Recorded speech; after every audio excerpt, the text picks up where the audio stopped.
Hi everyone, how are you doing? So quickly giving a recap of the previous video.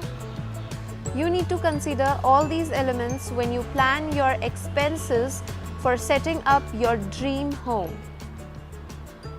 Those of you who are planning the interior space of your houses, flats or villas, it is extremely important for you to watch the previous video and understand the crucial requirements of your space. I'll share the link of that video in the description box below. Now this one is around budgeting each of those elements well. So I'm going to speak about all the items that you require in your home and put a price range to each. At the end of this video, I'll show you budget listings that we've created for our clients that will give you better clarity on whatever I will speak through this video. First up is structural changes. Consider spending somewhere between 20 to 40k for a 2 to 4 BHK house to the contractor for electrical and plumbing changes. Usage of raw materials for regular changes could cost you somewhere around 2 to 8k, but if you have planned major structural changes, then the cost would go much beyond the numbers that I've quoted. Also, you will need to keep aside 20 to 35k for wiring and piping involved in the false ceiling procedure. Second is false ceiling. Gypsum false ceiling would cost you somewhere around 40 to 50 Indian rupees per square feet depending on the area you live in. For specific brands like Gyprock or Saint-Gobain, you would have to spend a little more than this. Now here I need to talk about some do's and don'ts. First, the do's. A minimalist, well-designed false ceiling would add just the right amount of light to your rooms. You should look out for designs that do not involve a lot of shapes and curvatures and just serve the purpose right. Because those designs can look overdone in most cases and then they cost you more. Double loss. You don't want that. Now the don'ts. Don't cover the entire area with false ceiling. Keep space for fans and upper lofts in the wardrobes. Generally, you should not spend more than 5 to 8% of your total budget on false ceiling without the lights, that is. Remember, you will have to pick and pay for different shapes and sizes of lights to fill in the false ceiling later. Third is woodwork or carpentry. There are a lot of things in this category. First up is kitchen. A premium factory cut modular kitchen could cost you somewhere between 1 to 5 lakhs for roughly 100 square feet of area depending on the utilities that you want to bring in. Just to give you a better idea, 1.2 to 2 lakhs is an optimum budget for good quality plywood and decent utilities. In this price range, the utilities could be a mix of Hetic, Hafele or CNR brand mechanisms. An all Hetic or all Hafele kitchen could take the budget much beyond 2 lakhs. So you should consider keeping 12 to 20% of your overall budget for your modular kitchen. Then is wardrobes.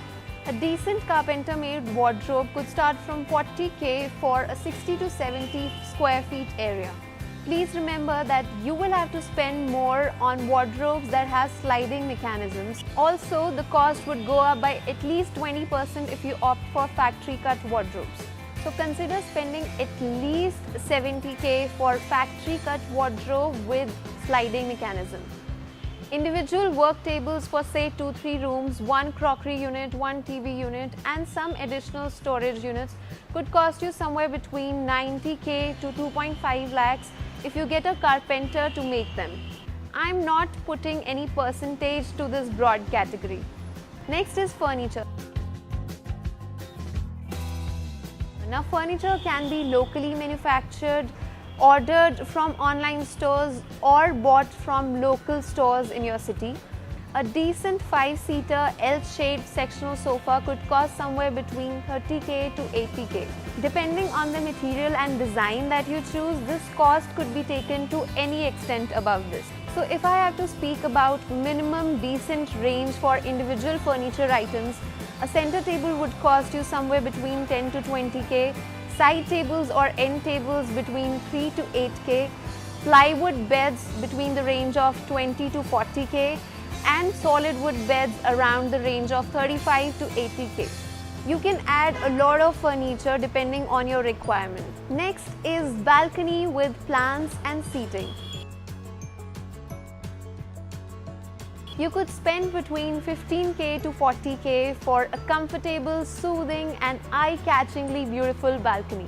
I recommend people to have decked up balconies to spend cozy evenings at their homes. Next is electronics. A 55 inches and above television, 3 ACs and music systems together could cost somewhere around 2 to 3 lakhs.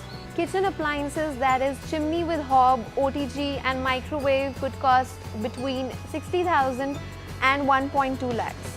Next is furnishings. All the elements that I listed out in my previous video, linen, cushions, rugs, carpets, table runners, throws, etc. All of these items could together cost you in the range of 50,000 to 1 lakh for the complete house. Next is decor elements or artifacts and plants. The decor elements that you add to your house, those could cost you somewhere between 20,000 to 1 lakh depending on your budget. While this is a personal choice, I strongly recommend spending a minimum of 40,000 on these. These are the things that really bring your home alive. For each of the sections that I spoke about, luxury items would cost you up and above the prices that I've quoted. The numbers that I've quoted cover from bare minimum to decent range. Here is an example of budgeting that I have done for a 3 BHK apartment. This list includes everything except ACs and mattresses because those things are very subjective. I am also going to put a downloadable link of this budgeting in the description box below. I hope I'm able to make things easier for you. If I did, please wear the encouragement hat and subscribe to my channel. I'll see you super soon in my next video. Bye-bye.